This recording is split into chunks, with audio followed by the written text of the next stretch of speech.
நீங்கள் பார்த்துக் கொண்டிருப்பது உங்கள் விஜய்.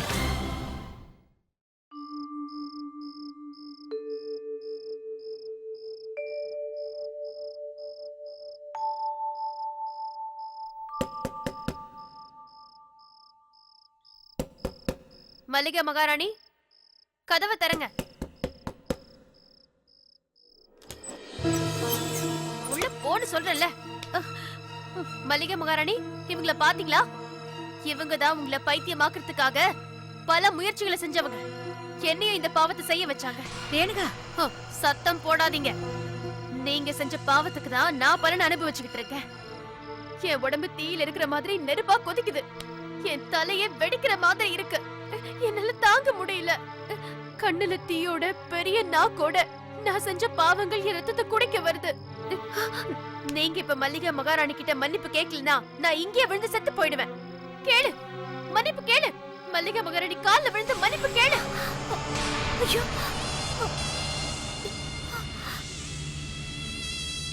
அம்மாடி மல்லிகா, உனக்கு நான் நிறைய துரோகங்களை பண்ணிட்டேன். அதுக்கு நான் தண்டனையும் அனுபவிச்சுட்டேன். என்ன மன்னிச்சிடு. ஐயோ, என் தவற மன்னிச்சிடு.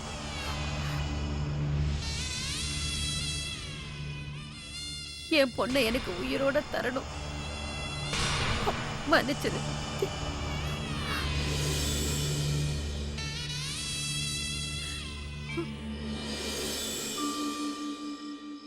ரேணுகா, இங்க பாரு, உனக்கு ஒண்ணு இல்ல. எந்த கெட்ட சக்தியாலையும் உன்னை ஒண்ணும் பண்ண முடியாதம்மா.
நான் எப்படி இந்த அறைக்கு வந்தேன்?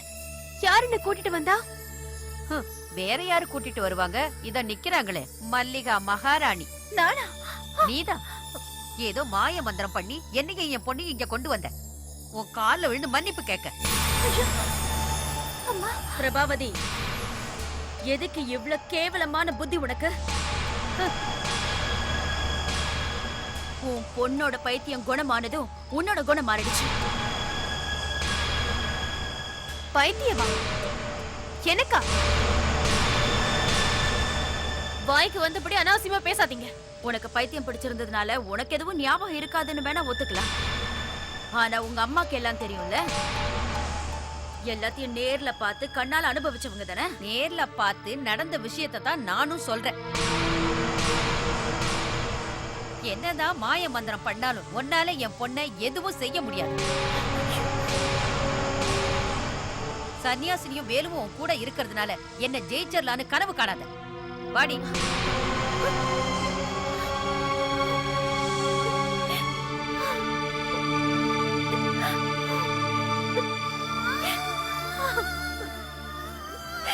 மல்லிகா, கொஞ்சம் கூட பாவ பச்சாதாபம் பார்க்க கூடாத கேவலமான ஜென்மங்க அவளுங்க ரெண்டு பேரும். இனிமேலாவது அத மறக்காம இரு.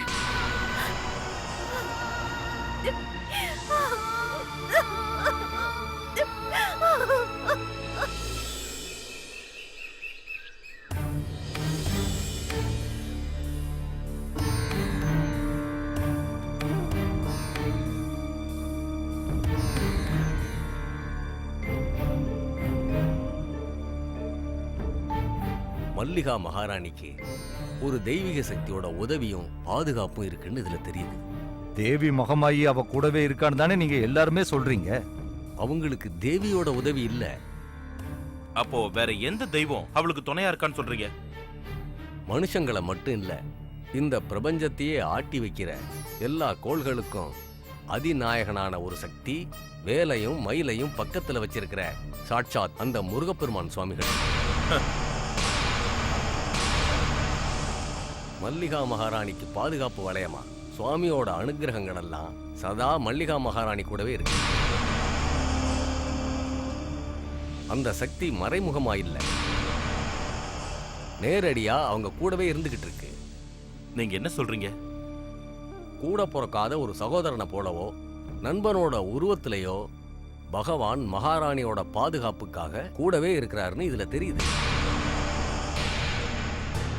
ஆமா ஆமா, இவர் சொல்றது எல்லாமே உண்மைதான். மல்லிகா மகாராணிக்கு உதவிக்கு ஒருத்தன் இருக்கான்ல, அதான் அந்த சன்னியாசி நம்ம கூட அனுப்பி வச்சாங்களே. யார் அந்த நாடோடி பையனா? அவனையா நீங்க முருகர்னு சொல்ல வரீங்க? பார்த்திபா, உன்னுடைய ஆணவத்தால எதையுமே உதாசீனப்படுத்தி பார்க்கறது உனக்கு பழக்கமாவே போயிடுச்சு. அதனால தான் உன்னுடைய புத்தி இவ்வளவு மோசமா போயிட்டு இருக்கு. இல்ல மாமா, நான் அப்படி சொல்லல. முதல்ல மல்லிகா கூட இருக்கிறவன் முருகன் தான்றத நம்பு. அப்புறம் அதுக்கு ஏத்த மாதிரி யோசனை பண்ணு. மல்லிகாவுக்கு துணையாவும் பாதுகாப்பாவும் இருக்கிறதுக்காகத்தான் முருகன் வந்திருக்கான்றத நீ நல்லா புரிஞ்சுக்குவ. அதுக்காக அவன் தான் சாட்சாத் முருகப்பெருமான்னு நான் நம்பணுமா? நம்புறதுல எந்த தவறும் இல்லை மகாராஜா. ஆ, ஆ. நம்பாம இருக்கிறதுனால ஆபத்துகள் வர்றதுக்கு தான் வாய்ப்பு. அரண்மனைக்கு மல்லிகா கூட வந்தப்பவே நான் அவனை அடிச்சு விரட்டி விட்டேனே. தேசத்தை விட்டு போன அவன் எப்படி மல்லிகாவுக்கு உதவ முடியும்? அதுக்கு அவன் தேசம் விட்டு போனா தானே. நீங்க தான் சொல்றீங்களே அந்த முருகப்பெருமான்னு, அந்த நாடோடி பையன். அது உங்க கற்பனை தான் மகாராஜா. ஜோசியர் சோழி போட்டு பார்த்த பலன் இப்ப உண்மைன்றது புரியுதா? அவன் போக வந்தவன் இல்ல. ஆமா, அவன் பக்தர்களுக்கான பூஜை பொருட்கள் எல்லாம் வித்துக்கிட்டு கோயிலேயே சந்தோஷமா வாழ்ந்துகிட்டு இருக்கான். ஆ, மல்லிகா மகாராணி அவனும் சகோதரன் சகோதரி மாதிரி பழகுறாங்க. ஆ. இப்ப என்ன சொல்ல வர்ற பார்த்திபா? அது மட்டும் இல்ல, அவனை பாக்குறதுக்காகவும் தான் மகாராணி தினமும் தவறாம கோயிலுக்கு வராங்க. ஆமா. இப்ப போனா அவனை கோயில்ல பாக்கலாம்ல. அவன் வேற எங்க போக போறான்? அப்படின்னாப்பா எதுக்கு? அவனை அடிச்சு விரட்டுறதுக்கு. அதெல்லாம் என்னால முடியாது. அவனை அடிச்சு விரட்டுறத நான் பாத்துக்கிறேன், நீ வேடிக்கை பாரு. வாடா மகாராஜா.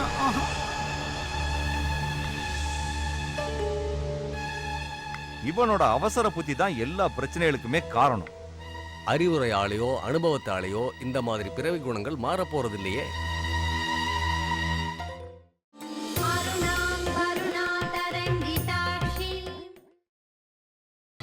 நீங்கள் பார்த்துக் கொண்டிருப்பது உங்கள் விஜய்.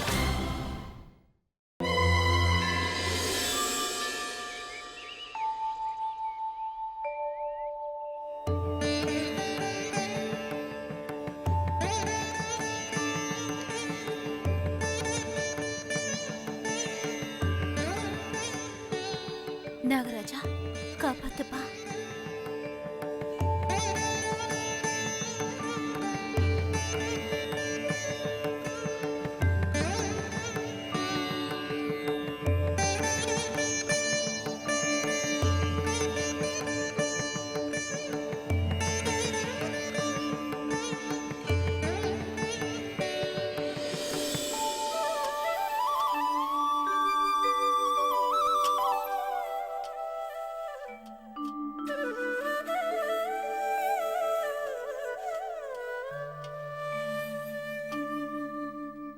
என்ன வேலு, எதுக்காக என்ன கட்டாயப்படுத்தி நாகராஜாவுக்கு நாக உருவத்தை வச்சு பிரார்த்தனை பண்ணணும்னு சொன்னேன்? உங்ககிட்ட மட்டும் இல்ல, இங்க வந்த எல்லா பக்தர்கள் கிட்டயும் நான் அதை சொன்னேன். நாகரூபத்தை சமர்ப்பிச்சு நாகராஜனை வழிபடணும்னு. பக்தி இருக்கிறவங்க கேட்டாங்க, பக்தி இல்லாதவங்க பணம் இருந்தும் நான் சொன்னதுக்கு செவி சாய்க்கல. அப்படின்னா பக்தர்கள் உன்கிட்ட தான் நாக உருவங்கள் எல்லாம் வாங்கினாங்களா? அப்படின்னா உன் வியாபாரம் சூடு பிடிக்குதுன்னு அர்த்தம். பக்தி வியாபார பொருள் கிடையாது. பூஜைக்கான பொருட்கள் சரியான நேரத்துல கிடைக்காம பக்தர்களோட வேண்டுதல் தடைப்படக்கூடாதுன்னு நான் இந்த பொருட்கள் எல்லாம் இங்கே விற்கலான்னு நினைச்சேன். ஒவ்வொரு நாளோட விரதங்களை அனுசரிச்சு ஒவ்வொரு பூஜை பொருட்களும் நான் விற்கிறேன், அதுவும் கொஞ்சமான லாபத்துக்கு. இன்னைக்கு என்ன விசேஷம்னு நீ நாகரூபத்துல வித்துட்டு இருக்க? இன்னைக்கு அமாவாசை இல்ல. நாகராஜனுக்கு பூஜை பண்ண வேண்டிய நாள். நான் தொடர்ந்து கோயிலுக்கு வந்துகிட்டு தான் இருப்பேன். ஆனா அமாவாசைன்னு பார்த்ததில்ல. அது மட்டும் இல்லக்கா, ஒவ்வொரு தெய்வங்களுக்கும் வேண்டுதல் நிறைவேற்றுறதுக்கு விசேஷமான நாள் இருக்கு. அந்த விசேஷ நாட்களை தெரிஞ்சு ஒவ்வொரு தெய்வங்களுக்கும் வேண்டுதலையும் காணிக்கைகளையும் செலுத்தி வேண்டிக்கணுங்கிறது ஐதீகம். அந்த நாள்ல நாக உருவங்களை காணிக்கையா செலுத்தி மஞ்சளும் பாலும் நிவேதியமா செஞ்சு 9 நாகங்களை வேண்டிக்கிட்டா நாக தேவதைகள் நமக்கு காவலா இருந்து எல்லா வகையிலயும் உள்ள ஆபத்துக்களை நமக்கு நீக்கிடும். சகல ஜென்ம பாவ நிவாரணத்துக்கு உத்தம பரிகாரம் தான் இந்த நாக பூஜை. அனந்தம் வாசுகி சைவா தச்சம் கார்கோடகம் ததா பத்மம் சைவ மகா பத்மா சங்கம் ச குலிகம் ததா. இப்படி மனசார இந்த மந்திரத்தை சொல்லும்போது 3 உலகத்திற்கும் உண்மையான ஆதார சக்தியா விளங்குற ஆதிசேஷனோட அனுகிரகம் பக்தர்களுக்கு கிடைக்கும். எப்படி வேலு, இந்த சின்ன வயசுல இவ்ளோ தெரிஞ்சு வச்சிருக்க? உனக்கு இந்த விஷயத்தெல்லாம் யார் சொல்லி கொடுத்தா? நான் எல்லா வேதங்களையும் தெரிஞ்ச சன்னியாசினியோட மகன் இல்லையா, அதான் உங்களோட சன்னியாசினி அம்மா. மனசார எல்லாருக்கும் அறிவுரைகளை வழங்குற ஒரு தெய்வம் தானே அந்த அம்மா. எனக்கு மட்டும் இல்ல, அவங்கள நேசிக்கிற அவங்கள நம்புற எல்லா பக்தர்களுக்கும் இந்த மாதிரியான ஞானம் எல்லாருக்குமே இருக்கும். நீ ரொம்ப கெட்டிக்காரே. சரி, நான் இப்ப போய் தேவியை கும்பிட்டுட்டு வரேன். போயிட்டு வாங்க.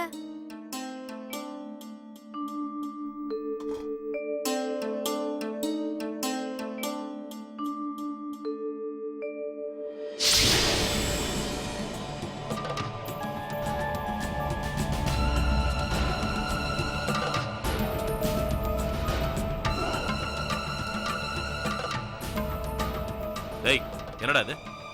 நாக உருவங்கள் எதுக்குடா இங்க வச்சுட்டு இருக்கத? தேவையான பக்தர்களுக்கு கொடுக்கறதுக்காக. அது சரி, லாபத்துக்கு விக்கிறியா?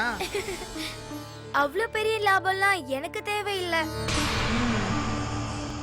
கோயில்ல நடக்கிற பூஜையும் ஆராதனை எல்லாம் முறைப்படி நடக்கணுங்கிறதுக்காக தான். அத சொல்றதுக்கு நீ யாரா? கோயில் பூசாரியா இல்ல ஆன்மீக குருவா? குருவோ? இவனா? இந்த நாடோடி பையனா? குருவா இருக்கிறதுக்கு வயசோ செல்வாக்கோ தேவையில்லையே, கேள்வி ஞானம் போதுமே. நேத்து பெஞ்ச மழையில இன்னைக்கு முளைச்ச காளானி, நீ என்னைக்குடா இதெல்லாம் படிச்ச? அது எப்படின்னோ என்னன்னோ நீங்க தெரிஞ்சுக்க வேண்டாம். ஆன்மீகம் சம்பந்தமான எல்லா கேள்விகளுக்கும் நான் பதில் சொல்லுவேன். உங்களுக்கு கேட்கறதுக்கு நேரம் இருந்தா மட்டும். குறைஞ்சபட்சம் தர்ம சிந்தனைகள் கொஞ்சம் கூட இல்லாத ஒரு மனுஷனா வாழ்றதுல எந்த பிரயோஜனமும் இல்லங்கறத இந்த மகாராஜா புரிஞ்சுக்கிட்டா சரி. டேய், நீ சொல்றது எனக்கு நல்லா புரியுது. இந்த கோயில்ல இதெல்லாம் விக்கிறதுக்கு உனக்கு யார் அனுமதி கொடுத்தது? அனுமதி வாங்கணும்னு எனக்கு தோணல மகாராஜா. பக்தர்களுக்கு ஏதாவது ஒரு விதத்துல உதவி செய்யறது கடவுளுக்கு சேவை செய்யற மாதிரி. டேய், நான் இந்த தேசத்து மகாராஜா. ஏன் அனுமதி இல்லாம நீ இதெல்லாம் விற்க கூடாது.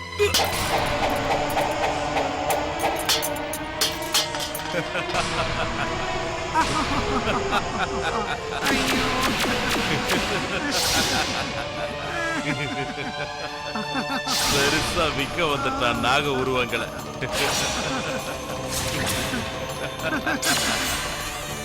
நல்லா செஞ்சீங்க. அப்பா, பாப்பா.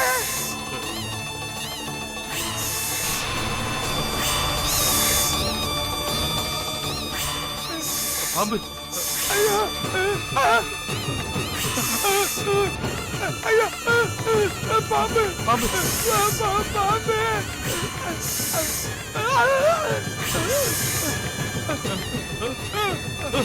ஐயோ,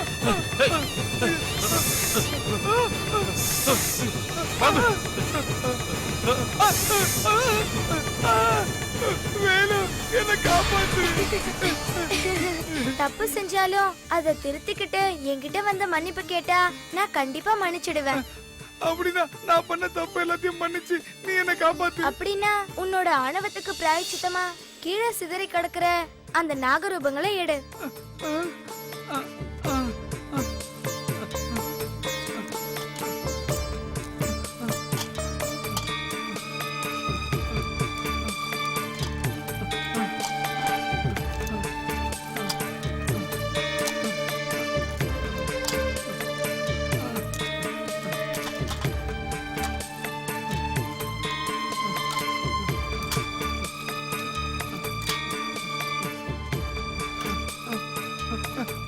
செஞ்சுட்டேன் வேலு.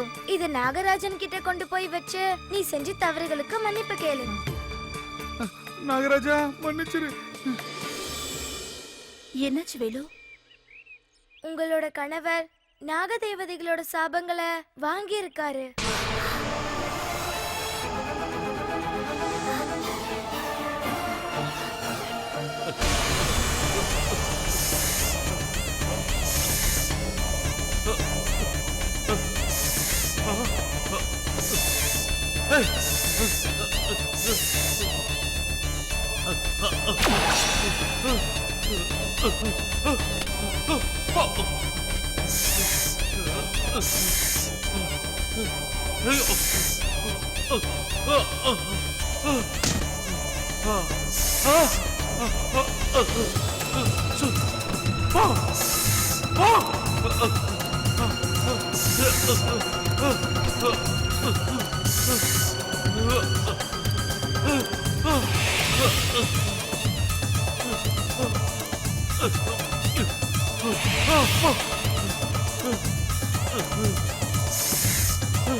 நீங்கள் பார்த்துக் கொண்டிருப்பது உங்கள் விஜய்.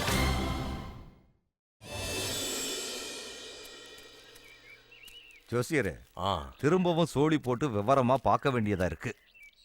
வேற யாராவது ஜோதிட பண்டிதர்கள் வேணும்னாலும் கேளுங்க, நான் அதுக்கு ஏற்பாடு பண்றேன். எவ்வளவு பணம் செலவானாலும் பரவாயில்ல, அதை பத்தி நீங்க கவலையே பட வேண்டாம். அவங்கள வச்சும் சோழி போட்டும் பார்ப்போம். ம் உங்க இஷ்டப்படியே செஞ்சிடலாம். அதை தான் சொல்லிட்டேனே, உங்களோட விருப்பப்படி நீங்க எடுக்கிற முடிவு தான் எல்லாமே. தேவைப்பட்டா வெளி தேசத்துல இருந்தும் ஜோதிடர்களை வரவழைப்போம். எது எப்படியோ எனக்கு இந்த பிரச்சனைக்கு முடிவு தெரிஞ்சாகணும். ஆமா. ஐயோ பாபு, என்ன என்னாச்சு பார்த்திபா? என்னாச்சு பாபு, என்னாச்சுப்பா? என்ன பார்த்திபா? ஆமா, என்னாச்சு? பாபு, ஆ? பாபு என்ன துரத்திட்டு வருது. பாம்பு? இங்க பாருங்க, பாருங்க, பயங்கர விஷமுள்ள பாம்பு. இது வெறும் மனப்பிரம தான். அதுக்கு காரணம் அந்த பகவானுக்கு உன் மேல கோபம் அதிகமாயிருக்கு. மாமா, இங்க பாருங்க, எங்க பாருங்க, அந்த பாம்பு. ஜோசியரே, எனக்கு என்ன பயம்னா இவனுக்கு பைத்தியம் பிடிச்சிருச்சா என்னமோ. பரிகாரம் இருக்கு அதுக்கு. அங்கே நில்லு, அங்கே நில்லு, அசையாத, என்னை பிடிச்சுக்கோ. அசையாத. பாம்பு, பாம்பு, மாமா, பாம்பு.